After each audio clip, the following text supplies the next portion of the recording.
Hey, welcome back to the channel. In this video, we're gonna be reviewing, reacting to a list that was made by Swamp247. They did a list on who are the 24 most important players for the Florida Gators this upcoming fall. And this was mainly done by Graham Hall, who covers Florida at Swamp247. If you don't know what Swamp247 is, CBS Sports has 247 Sports, who covers college athletics every single day of the year, especially college football. And all FBS programs have 247 Sports Light websites dedicated to their everyday coverage. Florida is one of them, along with other teams like Miami, Florida State, South Carolina, Clemson, LSU, Texas A&M, Auburn, Ohio State, Michigan State, Oregon, Arizona, Wake Forest. Just that's basically what Swamp247 is, along with other websites that cover college programs. So I have this list right here. I wrote it down. That they deem are the 24 most important Florida Gators for this upcoming year. Jake Slaughter, who was the backup center last year for when Kingsley Eggleston was in and out of the starting lineup at the center position. You have Sharif Denson, who is slated to probably be the starter at that star role, which is a nickel defensive back, cornerback, safety hybrid. He's taking the role for Jaden Hill, who left. Brandon Crenshaw Dixon, transfer from San Diego State, multi-year starter at the right tackle position. He's at 22. 21, Austin Barber, multi-year starter at Florida at the left tackle spot. So Florida's going to have some experience on the bookends. Khalil Jackson, who kind of started off the year being the starter for the team, but it seemed like his play kind of died down as the year went on. I guess by the emergence of Eugene Wilson III kind of helped played a part into that. Artis Boardingham, who's kind of taken the reins as the number one tight end for Florida this upcoming year. The green light started to come on for him last year, and he started to make more plays and to really begin to establish himself as that number one player out of that spot. Chikwueze Bridges is a big safety transfer from Oregon. Kelby Collins, one of the four freshmen from last year that made all freshman SEC honors. Number 6. He's at number 17. Kelby Collins is at number 16. Joey Slackman, who was rated as one of the top wanted defensive line prospects in the transfer portal during the winter portal. He's number 16. 15, of course, DJ Lagway, who was obviously the crown jewel of Florida's recruiting class from 2024. 14, Chimere Dike from Wisconsin, multi-year starter at the wide receiver as a slot receiver for the Badgers and a kick returner. TJ Searcy, one of the other four freshmen that made all freshman SEC honors at the defensive line position outside of Kelby Collins. Jordan Castell, another all SEC all freshman honors.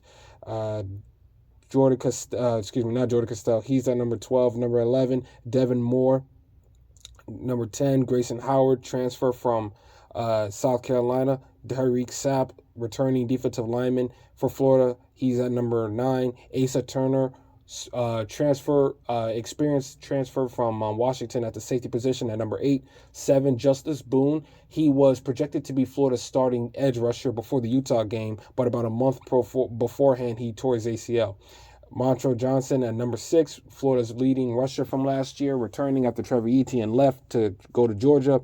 Number 5, Shamar James, a returning starter at the linebacker position for the Florida Gators after he hurt his knee at the end of the year. Cam Jackson, big nose tackle, transfer from Memphis a year ago. He's returning to Florida this year. Jason Marshall Jr., senior cornerback, returning. And then, of course, the final two guys, number 2, Eugene Wilson III, and number 1, Graham Mertz. So those are the guys that they have as the 24 most important players for Florida this upcoming year. And this video isn't really about agreeing or disagreeing with their list. It's just piggybacking off of it and who I think you could have made the argument to be on the list as well. And this is about basically 7 players that you could argue could have had a good a good calling to be on this list.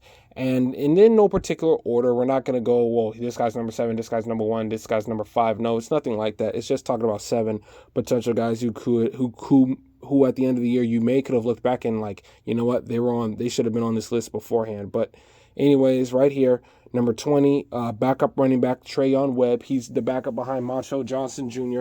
after Trevor Etienne transferred. Florida is pretty good at the running back position. They have Montrell Johnson Jr., they have Trayon Webb, they have Jaden Ball, they have Kerryon Daniels, Jacoby Jackson. So Florida's really good at the running back spot. The reason why I decided to highlight Trayon Webb is because he's a returning sophomore, and he really flashed in moments when he had the opportunity for Florida last year. Most of his action came against McNeese State when he scored a couple of touchdowns. And we know that Billy Napier likes to rotate running backs. He will play 2 running backs at a time. In his first year, he actually at times played 3 different running backs throughout a game with Montrell, Trevor Etienne, and Naquan Wright. I don't know if any Florida fans remember him, but concerning Napier likes to rotate running backs, I think this could be a good year for Trayon Webb to break out and get some more reps on the football field. I think he should be mentioned here. This is basically like a 24 most important players in like honorable mentions, and I think Trayon Webb should be here. If you don't know who this gentleman is, this is DJ Douglas, who was a transfer safety from Tulane. Very experienced at Tulane, started plenty of games for them there, made plenty of plays for them. I was kind of surprised that Graham Hall went with Tracrazy Bridges over Douglas, because Tracrazy Bridges, while experienced, didn't really get on the field too much at Oregon. DJ Douglas had more numbers, so I kind of figured if there's one candidate that you could have switched out to be on this list, you could have switched out Tracrazy Bridges for Mr. Douglas. This is Caleb Banks, and the reason why I have Caleb Banks on here is because, I mentioned before, Cam Jackson, who was on the list at number 4, he's the nose tackle. This is the guy that's playing alongside Cam Jackson, who started a lot of games for Florida last year, transferred in from Louisville. Caleb Banks, if Florida's going to want to get better at so many areas in the defense, I think they need big year from their defensive line, and I think Caleb Banks could be a big part of that. I think him next to Cameron Jackson, and they're having another year in Austin Armstrong's system and having a new defensive line coach in Gerald Chapman. I think this could be a spotlight year for number 88 and have him come in and play a big role for the Gators defense this year. Caleb Banks is who I think you could have maybe made an argument could have been on this list. Right here, there's no training camp footage or photos of this guy, but this is Miles Graham, the highly sought-after linebacker that Florida got from the state of Georgia, and kind of a little injured right now, so he's kind of like on the sidelines. But to me, what makes him important this year is not just because of depth, but because of the fact that he is such a highly touted prospect and he has so much potential. And he could be a guy that is going to help Florida he can be a guy that can help Florida be better in 2025 than where they've been the last couple of years. And having him here and having him believing in the system and hopefully seeing Florida make improvements in this year, he can be that important. He can be an important piece to help recruits and to help transfers come in and improve the outlook on the Gator program, and maintaining his talent on Florida this year, so he could be an even bigger priority and a bigger asset to the team in 2025, is why I think he could have gotten a mentioning on this list as well. L.J. McCrae, who was the big recruit jewel, another big crown jewel of the recruiting class outside of DJ Lagway. L.J. McCrae just has way too much talent for you to not mention him at all. Big, he's big, he's 6'5", 260 plus, so he doesn't really have to put on too much weight in this conference. He comes in and he fits exactly the kind of mold of what Billy Napier wants from his defensive lineman. Very athletic. In the spring game, there was a play which he absolutely almost did a running back-esque juke of one of Florida's backup tackles to tackle a running back for a loss of yards on the play. He and Miles Graham are viewed right now as the future of the Florida team, and having these two guys believing in the system and seeing the improvements of Florida under their coaches, having those guys come back for next year, and also maybe getting them a little field action this year is what makes them so important in my eyes. And these are probably as two big important improvements to Florida last year. This is Kanaje Harris, number 77, at the bottom of the screen, and number 76, Damian George, at the top. I decided to have both of them in since they play interior positions. Damian George was is coming back this upcoming year. A lot of experience, played at multiple different spots because of so many injuries at the Florida offensive line position, right tackle, right guard, and then was also left tackle towards the end of the year. And from what I've been hearing, he's been kicked to right guard because they already have Brandon Crenshaw Dixon at the right tackle position. And having Damian George be on the inside instead of him having to use his athleticism to move on the outside because he's such a big target at 6'6", 340 plus. Having him be on the inside rather than the outside, and allowing him to focus more on his power rather than having to put him in a situation where he has to be on the move as a tackle, I think could help out his game and help him because he is a big mauler in the run game.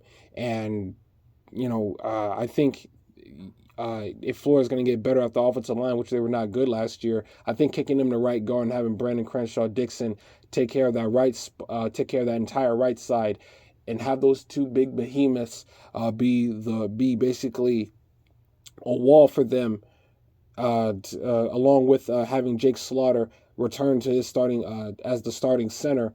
It could be a real good year for the Gators offensive line, and Kanaje Harris here at that bottom of the screen because it seems like his stock is rising for that competing left guard spot. We have the summer coming up. We got done with spring camp, so you do want to see him build upon that and hopefully insert himself as the starting left guard for Florida this upcoming year. I'm a fan of Kanaje Harris. I was kind of hoping he would have gotten a little bit more reps and play last year, but it's a big year for him, a big year for this offensive line in general, a big year for Rob Sale, who is returning to Florida's coaching lineup this fall after Darnell Stephenson left to coach for the Washington Commanders. So those are the 7 players that I have for Florida as guys that could be under the radar prospects and that could be an even bigger name for the team later on down the year when you look at Florida's win-loss record and there's a chance that they could be better than what they were last year. So these are the 7 guys that I think could spell good news for the Florida Gator faithful.